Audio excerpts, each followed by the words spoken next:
teman-teman, ketemu lagi sama aku Ayu. Biasanya teman-teman mungkin lihat aku cerita tentang tokoh nih. Tapi kali ini ada yang beda. Aku kedatangan teman diskusi. Di sini ada Mas Feb. Halo Mas Feb, apa kabar? Baik, Nah, kali ini ada Mas Feb karena tim IDC ngasih aku tema tentang Gen Z. Jadi kali ini kita mau diskusi terkait Gen Z dan mungkin akan lebih menarik, pastinya lebih menarik kan. Kalau kita diskusi sama generasi terdahulu yang nggak sama Gen Z juga dong diskusinya, yang bisa ngasih perspektif lain tentang itu.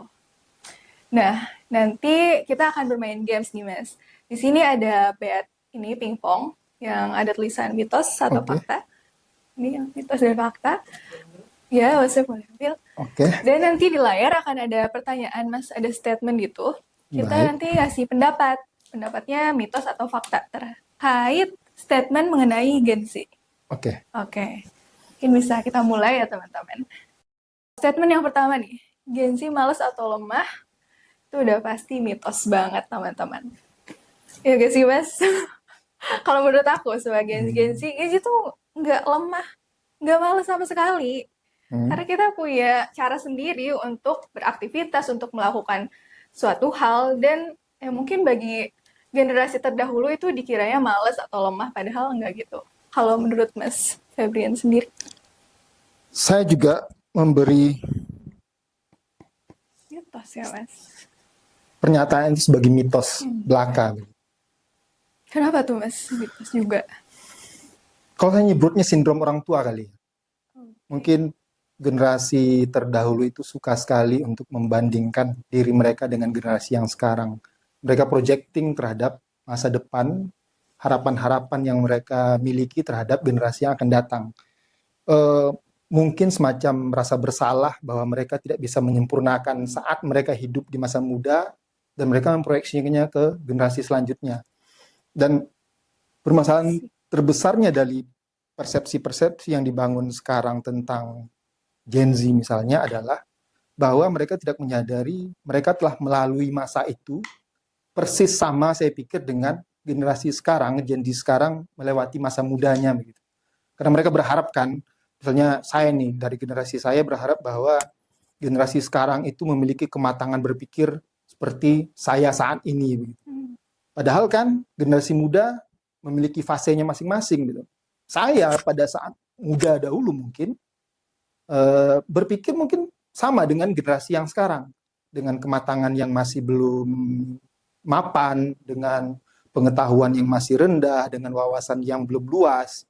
Akhirnya generasi saya saat itu sama akan dikutuk pula oleh generasi sebelumnya. Mungkin baby boomers mengutuk kami, Gen X mengutuk para milenial, dan milenial mengutuk generasi selanjutnya. Artinya ini adalah pengutukan turun-temurun sebenarnya. Tidak terkait langsung dengan Gen Z sebagai fakta bahwa mereka disebut malas, bahwa mereka disebut sebagai generasi yang manja, yang disebut suka healing dan segala macam. Oke, menarik ya teman-teman. Soalnya biasanya nih, generasinya Mas Feb, pasti kayak banyak yang, gimana ya, komentarnya tuh agak negatif sama kita nih Gen Z. Bilangnya males atau segala macam. Tapi Mas Feb ternyata punya perspektif lain yang ternyata setuju. Setuju, justru menganggap statement ini sebagai mitos gitu loh. Menarik, Mas Feb. Mungkin perlu satu poin penting misalnya, bukan penting sih saya menyebutnya, tapi poin yang bisa kita ambil sebagai pembanding ya. Kadang sering nih orang-orang tua mengatakan bahwa the life is begin at 40 gitu kan. Hidup dimulai pada 40 gitu. Kalau saya berpikirnya, dulu mungkin saya sering berpikir itu benar barangkali. Tapi kadang-kadang setelah berpikir ulang bahwa kita harus menyepakati itu adalah sebentuk penghiburan bagi mereka yang sudah beranjak tua gitu. Sebenarnya hidup mereka sudah lanjut gitu. Dan saat ini mereka tidak memiliki tempat seperti yang dimiliki oleh generasi muda dulu. Bernostalgia tentang masa mudanya, berpikir bahwa masa-masa muda mereka dahulu lebih baik daripada generasi sekarang. Padahal kan seperti pepatah bilang bahwa generasi tersebut anak zamannya, ya sama aja. Orang-orang di generasi tahun 50-an berpikir bahwa anak-anak di tahun 60-an itu berbeda dengan mereka. Generasi Perang Dunia Pertama, Kedua berbeda dengan generasi pada anak-anak muda di generasi Perang Vietnam misalnya.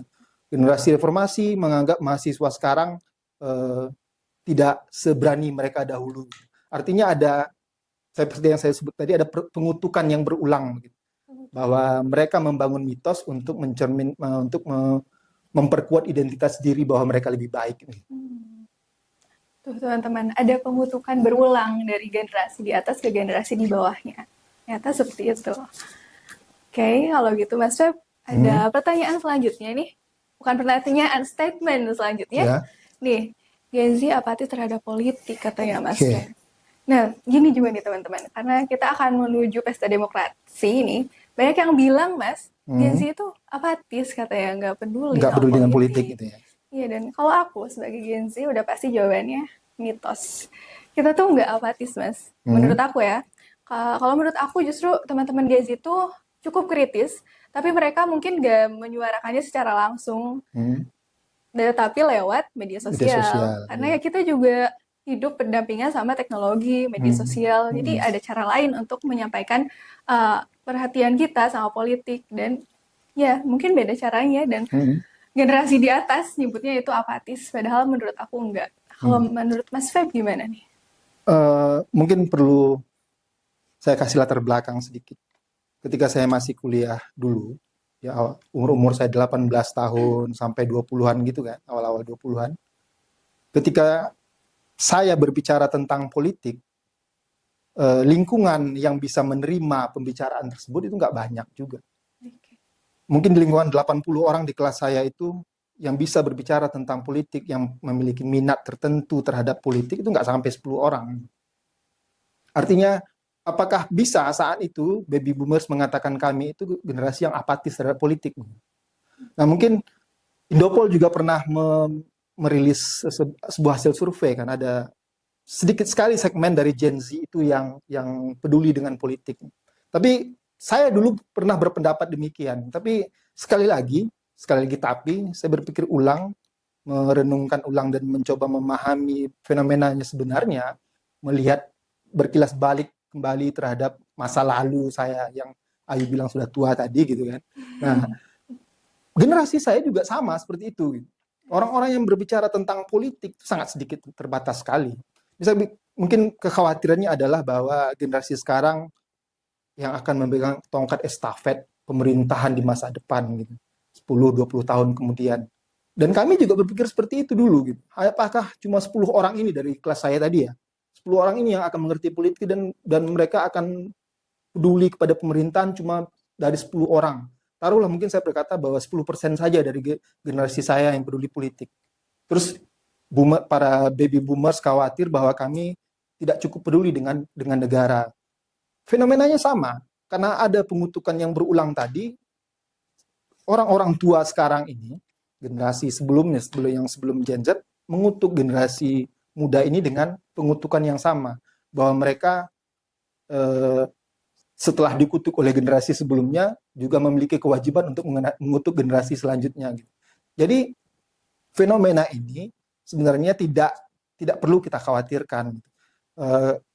Generasi sekarang, generasi muda-muda yang sekarang ini adalah generasi pemilik zaman ini. Dulu ketika orang juga berkata bahwa anak-anak sekarang atau Gen Z ini sangat peduli dengan IT misalnya, information technology, mereka bermain media sosial, mereka paham dengan seluruh bentuk gawai, segala bentuk program, software dan segala macamnya. Kita juga harus ingat bahwa yang membuat seluruh perangkat ini sekarang adalah generasi-generasi muda sebelumnya. Artinya pada saat itu mereka juga satu segmen dari generasi muda terdahulu pada tahun 60-an, 70-an itu juga peduli dengan information technology, peduli dengan teknologi, peduli dengan internet dan segala macamnya.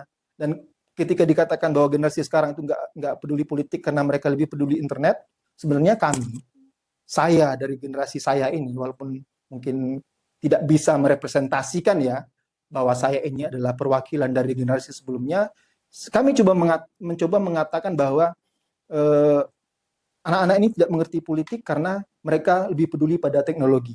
Padahal sebenarnya tidak demikian.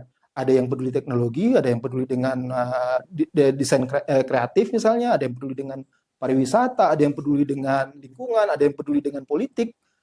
Artinya segmen-segmen itu ada sekarang dan dulu juga ada. Nah, apakah kita khawatir bahwa politik saat ini tidak diperhatikan secara penuh oleh generasi Ayu misalnya, generasi Gen Z? Ya, saya pikir saya tidak seskeptis itu, saya tidak sepesimis itu. Gitu.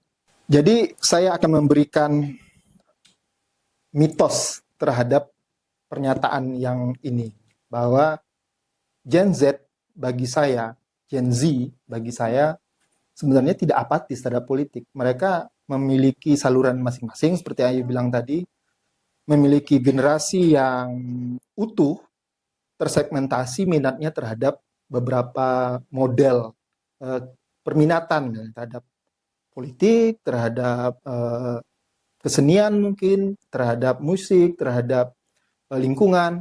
Artinya segmentasi ini tidak bisa, walaupun segmentasi terhadap yang memilih peminatannya terhadap politik kecil, bukan berarti kita bisa mengatakan bahwa Gen Z itu apatis terhadap politik. Kalau demikian adanya, mungkin kita harus juga memberi kesimpulan bahwa generasi sebelumnya sebenarnya tidak berminat terhadap politik, gitu, karena sedikit sekali gitu kan. Dan sistem politik juga sebenarnya sudah, ya saya ulangi, tidak sebenarnya ya, tapi sistem politik itu hanya memberikan ruang yang kecil bagi para politisi, bagi siapapun, baik dari kalangan Gen Z tadi, milenial, baby boomers, untuk masuk ke sana gitu. Anggota DPR kita cuma 500-an orang kan, dari 278 juta manusia gitu. DPRD juga sedikit. Artinya memang kalau seandainya Gen Z ini minat semua terhadap politik, ya repot juga kan gitu. Artinya ya memang keadaannya begitu aja gitu. Apakah generasi sekarang, sebelumnya, dan sebelumnya. Mungkin dari generasi Romawi kuno juga sudah seperti itu gitu. Jadi tetap itu sebuah mitos. Iya kan Mas, kayak nggak seapatis itu. Bahkan ada ketua partai yang itu generasi Z juga, yang Gen Z. anak presiden itu ya? Ya. Okay. Itulah Mas sendiri tahu ya. Oke nih Mas Feb, kalau gitu menurut Mas Feb gimana nih Mas cara aku nih Gen Z untuk menghadapi tadi yang Mas Feb bilang kayak pengutukan berulang gitu. Pokoknya cara menghadapi stereotip gitu mengenai Gen Z. Oke. Ada bukan pepatah, mungkin frase dari Romawi kuno yang menyebut carpe diem, seize the day. Generasi muda sekarang itu sebenarnya nggak perlu memusingkan dan menguras energi untuk menjawab tuduhan-tuduhan dan pengutukan yang berulang tadi itu. Bahwa mereka, zaman ini adalah zaman mereka. Kalau saya mengatakan zaman mereka ya, tapi zaman Ayu. Ini zaman Ayu teman-teman dan generasi sekarang. Bahwa kami ini di generasi tua melakukan hal demikian mungkin bisa jadi hanya semacam bentuk penyesalan ya, bahwa kami tidak bisa memberikan keadaan yang lebih sempurna kepada adik-adik atau pada generasi yang sekarang, bahwa masa lalu adik-adik ini, orang tuanya, kakaknya, tantenya, omnya itu nggak sebaik yang dibayangkan kita selama ini kan. Kita harus ingat bahwa Perang Dunia Pertama itu bukan di generasi kalian. Gitu. Perang Dunia Kedua, terjadinya Holocaust, bukan di generasi Z. Gitu. Perang Vietnam bukan di generasi Z. Kami ini lebih brutal. Gitu. Dan harapannya tentu saja generasi mendatang itu tidak lebih brutal daripada kami. Sekurangnya. Dan seharusnya tidak ada brutalitas sama sekali. Gitu. Karena generasi sebelumnya ini, generasi sebelum generasi Z ini adalah generasi-generasi perang. Generasi-generasi yang melakukan atrocities yang tidak terbayangkan dalam angan-angan kemanusiaan kita. Dan itu pelakunya bukan Gen Z. Gen Z tidak perlu memiliki rasa bersalah apa-apa terhadap masa lalu yang dibuat oleh orang-orang tua seperti saya, generasi sebelum saya. Artinya, ini zaman kalian, ini zaman Gen Z. Anggap saja bahwa orang tua itu berkata sebagai nasihat. Tapi kalau nasihatnya nggak punya arti apa-apa, ya buang aja. Nah, artinya kedepannya lagi politik dan apapun itu, seni, kepedulian tentang lingkungan hidup, itu miliknya generasi muda. Orang-orang tua ini, ya kalau saya sekarang berpendapat itu para penggerutu dari masa lalu. Nah, masa depan itu milik kalian. Oke, nah itu teman-teman jawabannya dari Mas Feb. Mungkin jawaban dari Mas Feb itu nggak merepresentasikan Ya, generasinya Mas, dan benar. jawaban aku juga nggak merepresentasikan generasi Z. Tapi dari jawaban kita mungkin bisa disimpulkan kalau Gen Z itu matters, teman-teman. Oke. Kayak para kita tuh berperan Ya, dengan, walaupun kami masih matters ya. oh ya, kita tuh punya perannya masing-masing dan Ya, nggak perlu benar. terlalu overthinking about a stereotype dari orang lain, dari generasi terdahulu. Kayak ya udah kita lakuin apa yang kita bisa dengan cara kita sendiri sebagai Gen Z. Kayak gitu teman-teman. Oke Mas Feb, makasih udah Oke. nemenin aku diskusi kali Ya. ini. Semoga kita bisa diskusi lagi mengenai tema lainnya. Mm-mm. Dan teman-teman, sekian diskusi dari aku dan Mas Feb. Semoga kita bisa ketemu lagi di sesi lainnya. Jangan lupa untuk like, komen, dan juga subscribe ya. Terima kasih.